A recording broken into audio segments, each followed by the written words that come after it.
Hello learners, स्वागत है आपका प्रैक्टिस कैफे में।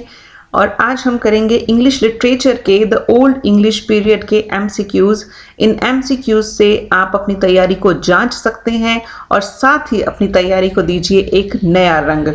तो चलिए करते हैं आज के क्वेश्चंस की शुरुआत। तो पहला क्वेश्चन है, which of the following periods is known of the origin of English literature.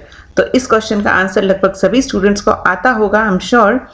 Options हैं the middle English period, the old English period, age of Chaucer, the Elizabethan age. तो इस क्वेश्चन का right answer है option B, the old English period. आज का हमारा next question है, the Anglo Saxon period in Britain spans approximately 350 to 1066 AD, 450 to 1066 AD, 450 to 1166 AD, option D 400 to 1166 AD।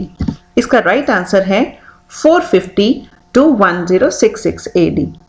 Third question, which of the following is not a literary feature of the Anglo-Saxon period? इनमें से आपको बताना है कि Anglo Saxon period का literary feature कौन सा नहीं है। Option A pagan origin, be the imitative quality, see the manuscripts, D all of the above. इसका राइट आंसर है D all of the above, यानी कि ये जो तीनों आपको क्वालिटीज दिखाई दे रही हैं ये एंग्लो सैक्सन पीरियड के लिटरेरी फीचर्स हैं। Question 4, which of the following is known because of the fact that he signed his poems in runic letters at the end of 4 poems? आपको बताना है कि इनमें से किस राइटर ने अपनी पोइम्स को साइन किया था।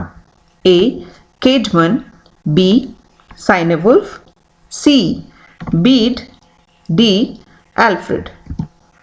तो हमारा राइट आंसर है Cynewulf. Question number 5. Originally, the name Anglo-Saxon denotes 2 of 3 Germanic tribes. The 3 tribes are A. Angles, Jutes, Saxons. B. Angles, Vikings, Saxons. C.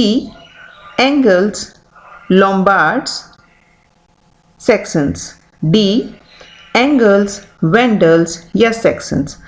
Right answer है Angles, Jutes, Saxons. Question number 6.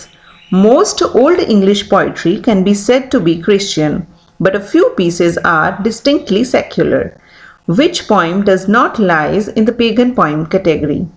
आपको बताना है कि इन सभी poems में से pagan poem category में कौन सी इंक्लूड नहीं है। ए विडसिथ, B. The Wanderer, C. Waldair, D. The Fight at Finnsburg. Right answer है The Wanderer. Question number 7. Who is the author of the Ecclesiastical History of the English People? इनमें से आपको बताना है कि The Ecclesiastical History of English People का author कौन है। A. Caedmon, B. Cynewulf, C. Bede, जिनको द वेनरेबल बीड भी कहा जाता है, D Alfred.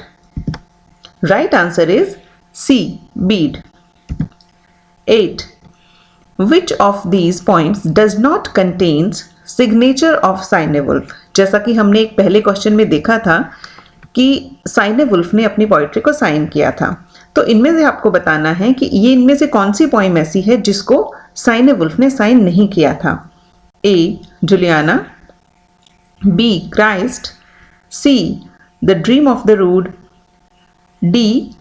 The Fates of the Apostles. Right answer is option C. The Dream of the Rood. 9th question. Who wrote the first Latin grammar in Anglo-Saxon period? Who wrote the first Latin grammar in Anglo-Saxon period? Options are Wulfstan, Alfred, Alfric या Bede. The right answer is C Aelfric. आज का हमारा last question है, the author of the poem Beowulf is. आपको Beowulf poem, जिसे English literature की oldest poem के नाम से जाना जाता है, तो उसका ऑथर बताना है। बीड, केडमन।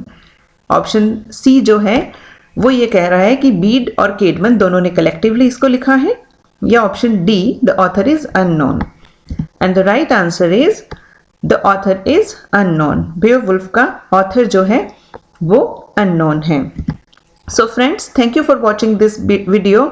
अपनी तैयारी को और भी पुख्ता करते रहिए हमारे साथ। मिलते हैं जल्द ही अगले वीडियो में। Thank you.